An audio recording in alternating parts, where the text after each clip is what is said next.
This is Making Stitches, and this time clinical psychologist Dr Mia Hobbs chats about the therapeutic qualities of knitting. Knitting has helped me to get better at tolerating mistakes, and because I just make them all the time in knitting, and it is a very safe place to practice because you can just rip it out again if you want to, and to notice how does that make me feel? And what am I going to do about it? And I guess there's no right or wrong way to respond to mistakes in your knitting. It's just the way that you can live with it the best. But I guess one thing we do generally do as knitters is assume that mistakes will happen and accept that we're going to have to find a way through that. And I think that's quite helpful to take into the rest of your life, to be a little bit more compassionate and accepting of the fact that mistakes will happen regardless.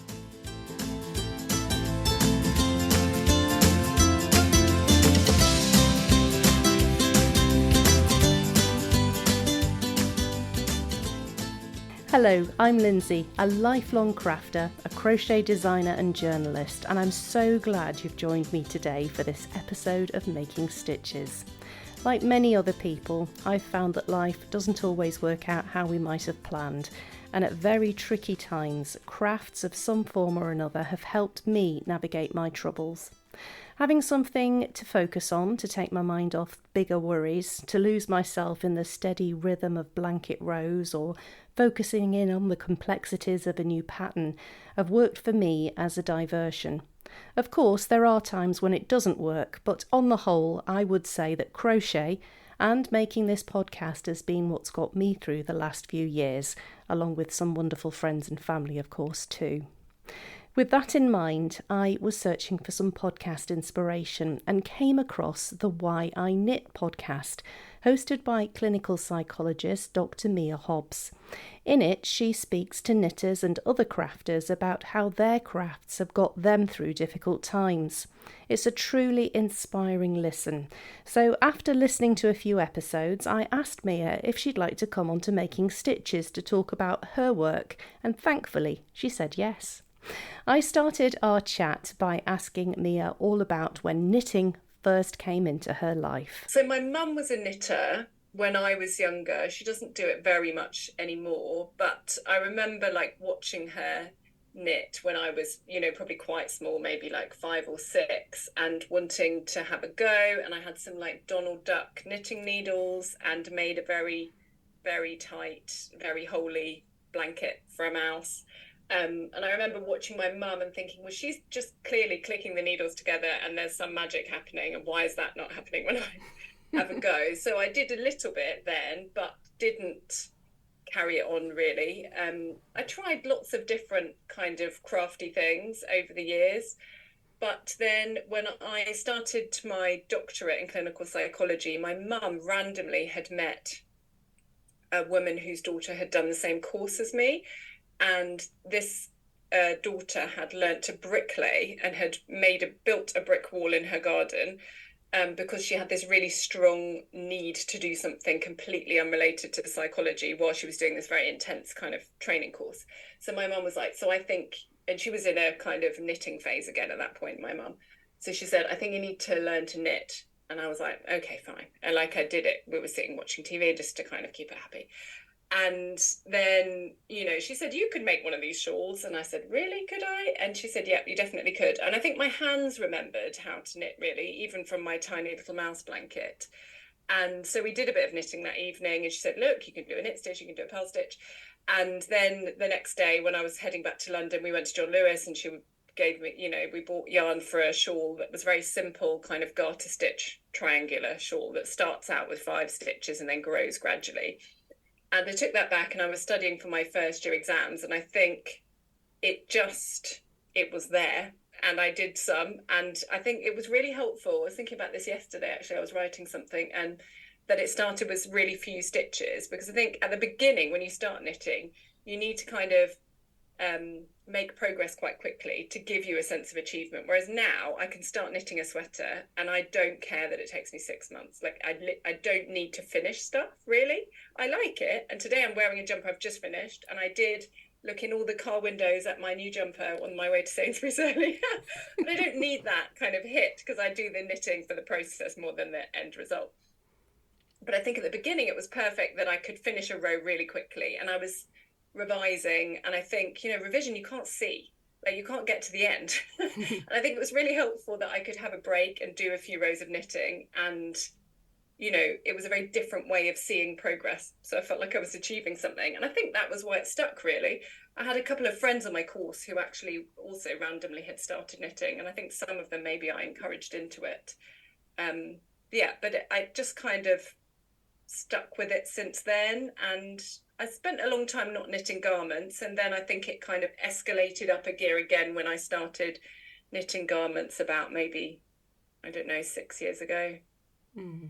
Yeah, so that was my entry into knitting. Fabulous. And you actually share a picture on a blog post you'd written on your website of your first shawl that you'd made, and it's very impressive, because certainly from my experience, I dabbled with knitting so many times from being a young child and then being a student myself at university and whatnot, and the consistency in your stitches looks quite remarkable, considering it was a project that you were picking up and putting down multiple times in between each kind of revision break. It looks great. I think that was luck more than anything.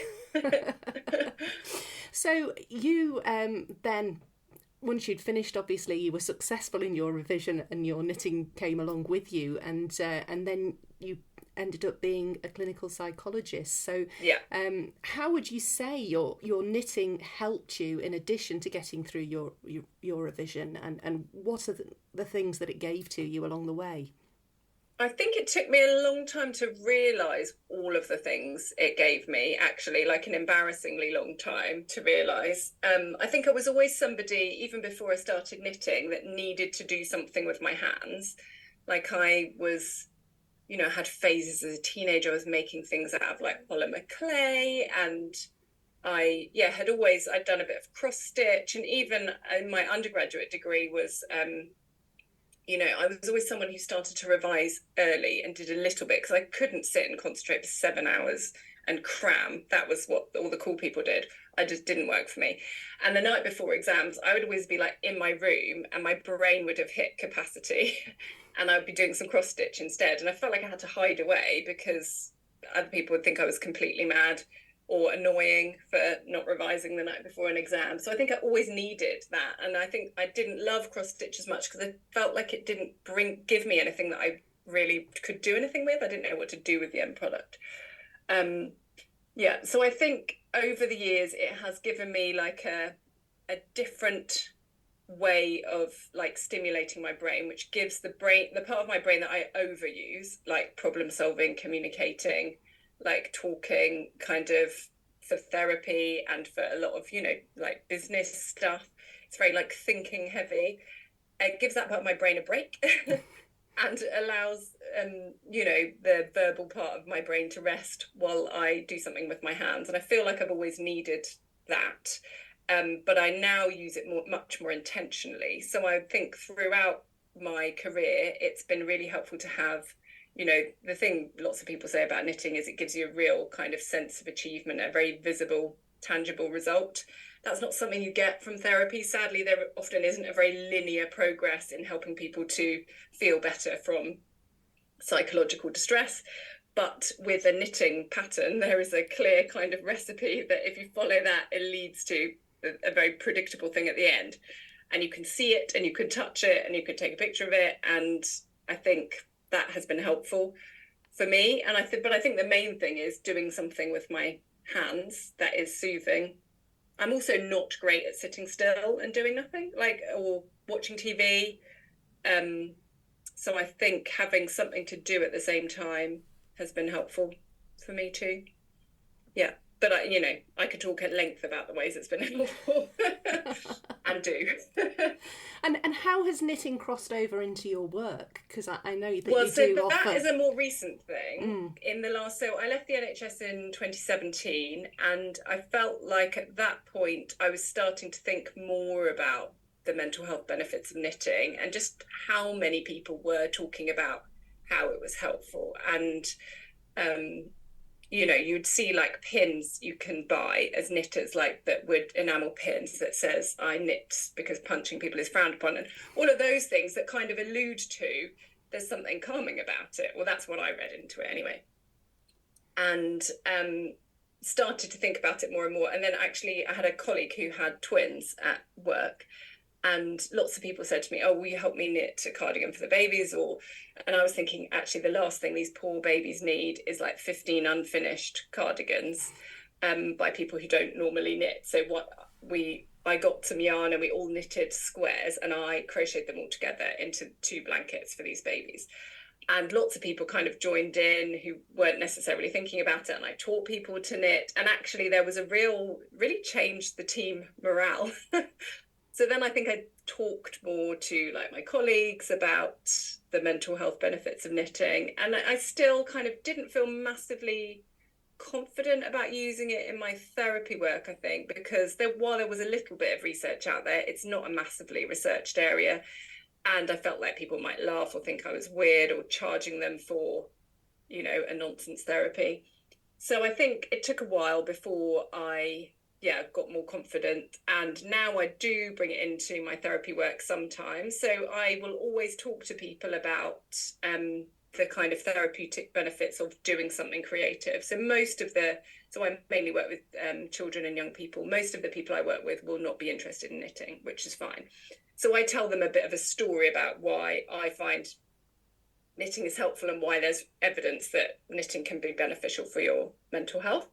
And then we think about, is there something that they have done in the past, maybe as younger children, or something that they do that maybe we could use a bit more intentionally that might have some similar benefits. So some of the things other people have done is like, for example, cake decorating, baking, cooking, some of the things that give you a similar, like it produces a product. You get kind of social feedback. Usually people say nice things if you've made them dinner. Or, you know, it's very tangible. You can take a picture and send it to your grandma in the same way you could about knitting. Sometimes it's been Lego, jigsaw puzzles. Somebody was doing circuit boards, stuff that I don't understand, but it was giving them a very similar feeling, as in it was something they were doing with their hands. It was for the purpose of being creative without really having a need to do it, which I think is important, that it's not part of their work or their schoolwork or their job. It's a very low stakes thing. So you could try something out and it could go wrong and that would be fine. Which I think is another benefit of knitting, really. It's a kind of safe place to make mistakes. So that's the way I brought it into my therapy work. And the other way is by starting the podcast, where I'm kind of preaching to the choir, really. So I have interviewed knitters about how knitting is beneficial to their mental health. And I think I take it in the sense of mental health is something we all have, that we have to look after in the same way that we have physical health, that we might, I don't know, go to the gym or go swimming or something. And I think it's rare to find a knitter who doesn't think that there's something beneficial, that some way in which knitting has benefited their mental health. So I've had, a really great response to the podcast, and lots of people being very generous and sharing their stories with me. So those are some of the ways I've been using, bringing together psychology and knitting. I mean, touching on your podcast, certainly I listened to a very interesting interview, and it was, I can't remember the name of your guest, but it was somebody who was talking about the importance of making mistakes and how you cope with them within your knitting, whether you absolutely have to rip it back and go back to the beginning, or whether you just acknowledge, I've made a mistake, but you know, I'm just going to carry on going because it's not the end of the world. And then how that can then translate into your life, in how you cope with ups and downs as you come across them. And it's very interesting to see the correlation between what you're doing with your hands and how that then impacts on how you cope with life. Yeah, and I definitely think knitting has helped me to get better at tolerating mistakes.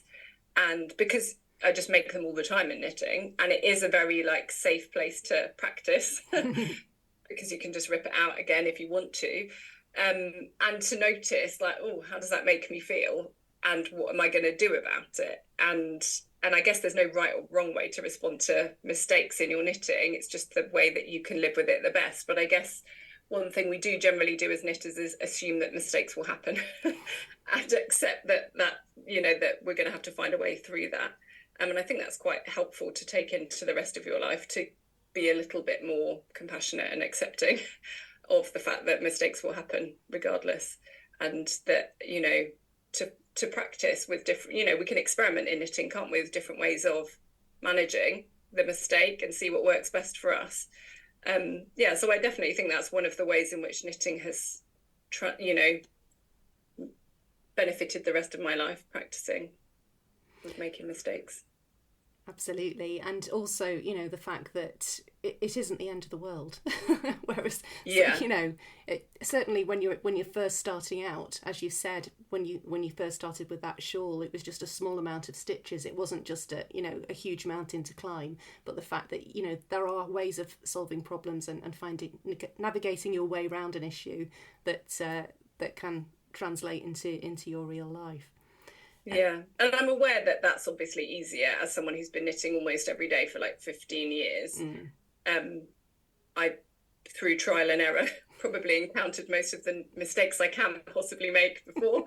And even though the internet now exists, which it didn't when I started, you've got to know what you've done wrong in order to be able to search up the solution on YouTube. But but it's certainly, I think a lot of the people I've interviewed have talked about their kind of journey with tolerating mistakes kind of evolving over time.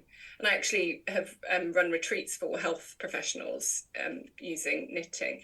And it's, I think, a really common thing, in healthcare, mistakes can be really problematic. And, we all want healthcare workers to be very mindful of not making mistakes and to notice when they do. And, that often results in health professionals giving themselves a really hard time if they make mistakes, but that knitting can give them this different land. It's like a door to a different universe in which they can make mistakes. Actually, they could try something out, and it's a low stakes place to practice being a person who could just leave a mistake and not go back and fix it and see what that feels like.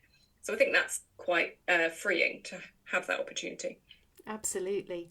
Now, if you look back at your back catalogue of podcast episodes of your Why I Knit podcast, what would you say is your most inspiring story that you've come across? Because I know there are so many. That's quite a tricky question to ask you. I apologise. Really tricky question.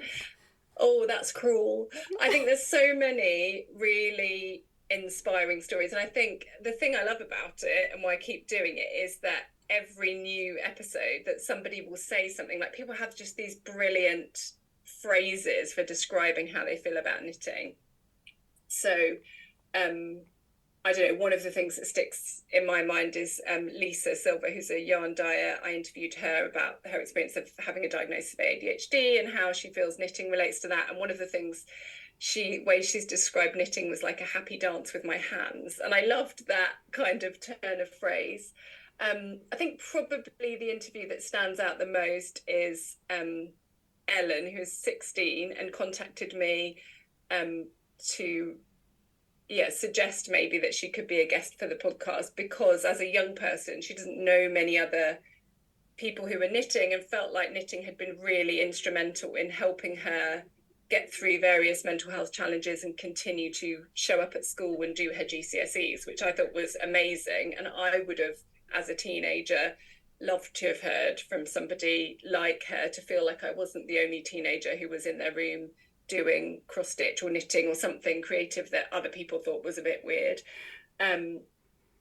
She was so eloquent and insightful about the ways in which she was very deliberately using knitting and crochet to benefit her mental health, and that, on days she couldn't knit, she would maybe get out her stash and look at the potential of the yarn, even if she felt like she couldn't knit any stitches. So I thought that was really inspiring, that she seemed to have a lot of things figured out in that sense and really be very deliberately using knitting and crochet to benefit her mental health.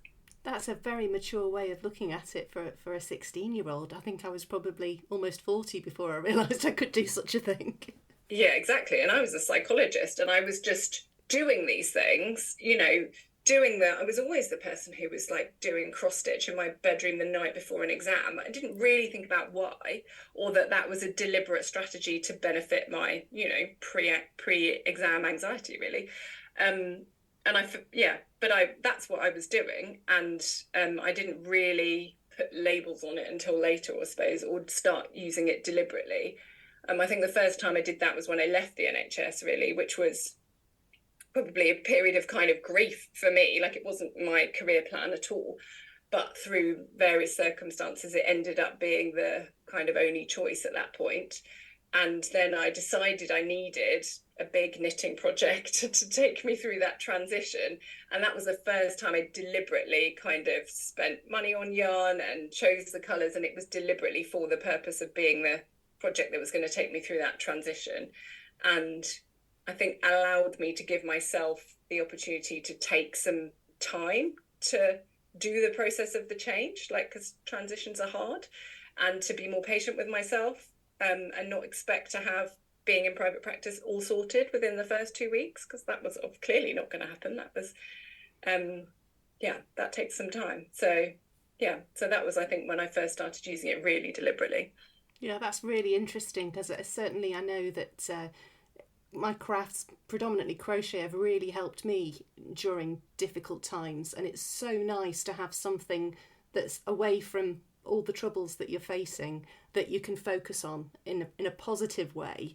And your colour choice, or the choice of stitch, or whatever it is you're making, can just be a little pinprick of light in a very dark time, and it can help guide you through, can't it? And I think, crafts like knitting and crochet, they are very versatile, really, in the sense of, you could be feeling completely overwhelmed and overworked and frazzled, and pick up a project that's really easy, going round and round in circles, just knitting stockinette. And that might be exactly what you need. It basically takes up zero bandwidth because you've got none left. Mm-hmm. Or you could have situations where you think, I'm really stressing out about this work issue, or all of these bazillion things I've got going on in my brain. I actually need a really complicated project to take my mind up. I cannot think about those things. It is impossible. And all I can do is think about this colour work that's using 6 colours all at once. And I think, I always now am very mindful about having projects in each of those camps so that I've got something very easy that I could knit while I'm, listening to the kids read, or on a bus somewhere, or, when I've only got 2 minutes, or if I'm completely frazzled, or I've got something really complicated that I can kind of get stuck into when I want to switch my brain off of everything else. It's so useful and so versatile, it really is. You've mentioned about the fact that you've spoken to young people about the various different things that people can do with their hands that can, take the focus away from what's going on in their mind. Do you actually teach knitting to any of the people that you sometimes patients? So in the not that common but lovely event that I've got somebody who might be a customer for knitting, I definitely have. So sometimes it's been really helpful as kind of an engagement tool. So sometimes, therapy is a weird thing. Sitting across from somebody else who's a complete stranger and talking to them about all of the really painful and personal things that you don't really want to talk about at all, it's a weird thing. So obviously I do it all the time, but it is unusual and uncomfortable for some people. And sometimes young people, or any people, can struggle with that really intense kind of social interaction. So sometimes it has been really helpful as an engagement tool, that rather than let's sit here and have a really difficult conversation about all the hard stuff in your life, it's been helpful to kind of say, well, how about we sit next to each other and I'll teach you how to do this, knitting thing, and then we can sit next to each other rather than sitting opposite each other and making eye contact all the time, and we can look at our knitting, and that probably is helpful. And then we can have a conversation about some of the tricky things, but we can intersperse it with also talking about the knitting, which can kind of help sometimes people to be able to kind of moderate how much talking about difficult things we do, and so that we keep the conversation in a zone that's kind of useful enough but comfortable enough for them to tolerate. So that has been really super helpful with some people that I've worked with. Other times I've used it as something for somebody to kind of go away and have something to kind of hold on to and bring back, and something to do. So there is a study about that it can be helpful for reducing rumination. So rumination is the word we use for like anxious thoughts that go round and round in circles and don't really lead us to solving a problem. They just go round and round repetitively. And that there's an idea that knitting can take our minds away from those circles of unhelpful thoughts and give us a bit of a break. So sometimes I have started somebody off with some knitting and then they've gone away and done some in between sessions. But yeah, it's been much more helpful in sessions than I'd expected. The other times I might use it is sometimes I see people who might struggle with sitting still. So they might have a diagnosis of ADHD, or they might, just find it difficult to sit still without doing something. And then something like knitting, or sometimes, because I work with younger people, we do things like making pom-poms. So then your hands are busy, but it's not really taxing on the brain. Because I think the challenge with knitting is, you and I who have been doing these things for a long time have probably forgotten that actually at the beginning, it can be quite frustrating. And if you're seeing somebody who's already struggling with things in their life, they might not have the kind of ability to try and do something that's a bit challenging and to persist with that when it goes wrong and you get a hole in it, because that is inevitable when you're first starting. It's not going to be super easy from the get-go for most people. So then we might, do something else like making pom-poms, because most people, can do that pretty easily within the first session and take something away, that could be a little kind of grounding thing that they can hold in their hand, in their pocket, or they might want to make something for somebody else in their life. So yeah, so that's some of the ways I use it in my therapy room. I guess, we heard about how gardening was prescribed on the NHS. And, this is, I guess, just another kind of string to the bow for practitioners to help people engage and cope with what they're going through. Now, I'm going to steal an idea from you, if that's all right, and that's that at the end of your episodes, you always ask your guests what their craft has given them, and I'm going to turn the question on you, if that's all right, and ask you, what's the greatest gift that knitting has given to you? It's a really cruel question when it's turned back on me. I think if I had to really narrow it down, it would probably be a quick way of accessing kind of feeling calmer. Probably, if I had to really distill it down to just one thing. Obviously, I'd want to kind of rabbit on about all of the other things too, but I think, if I was on a desert island with one ball of yarn and it wasn't enough to make anything useful, I didn't need it to wear necessarily, I would for sure still knit. I'd unravel it and I'd re-knit. So the process of knitting is the thing that gives me the most benefit. I think that I do think it automatically makes me feel calmer. I think, like many other knitters that I've interviewed, I don't feel like I'm necessarily great at standard kind of mindfulness or meditation, but I think knitting is something I've done when I've felt relaxed, and it definitely helps me to feel relaxed. I think it also helps me to keep kind of present and focused. For example, if I'm doing a training on Zoom, I'm not great at sitting still and listening for, sometimes that could be like a whole day, like 8 hours, and there'll be a bit of interaction, but it's a lot of sitting and listening. And if I can knit at the same time, I pay much better attention. But I think the number one thing would be, like I say, it's a bit like having a kind of spa in your handbag that you can bring with you in your handbag, that you can always, I don't worry if I have to wait an extra half an hour at the dentist or yes, so I think that would be the top thing. Oh, that's wonderful. Well, I have to concur. There's nothing worse than being stuck in a waiting room and not having a project with you that you can fill your time with while you're waiting. Yeah, I had some long waits in a hospital clinic I went to a few years ago, and everybody there, like some really long waits. There were like 3 hours every time I went there, and all of the people there were like running. You could see as their phone batteries died one by one, and there were people there with their children with them. And I resolved, like, the next time I come back, I'm bringing spare knitting needles and yarn for all of these people, because I felt, I've knitted like inches of a sleeve. And, I had something to show for that time. I was sitting on this uncomfortable hospital chair. But I felt bad for all the people who had nothing to do. Oh dear. Yeah, I know exactly what you mean. At least you can have something productive to show for the time that you've spent while you've been waiting. Oh, well, Mia, thank you so much for your time today. It's been really interesting to hear about the impact knitting has had on your work and how it's helped you in your life as well. It's been a real joy to speak to you. I really appreciate your time.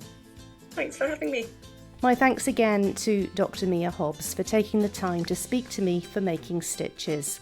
If you want to find out more about Mia and her work, you can find her links in the show notes for this episode, and you can find the Why I Knit podcast in all the usual podcast places. My thanks go to you too for making it to the end of this episode. I really do hope you've enjoyed listening as much as I enjoyed making it. Making Stitches really is a labour of love. If you'd like to support the podcast, perhaps you could buy me a coffee. There's a link to that in the show notes for this episode, along with a link to the Making Stitches shop, where you can find podcast merchandise along with some of my own crochet patterns, including my newest release out today for Prunella the Pumpkin, an amigurumi pumpkin doll, perfect for this time of year. That's all for this time. I'll be back again in 2 weeks' time with another inspiring creative chat. Until then, do look after yourself and enjoy your crafting.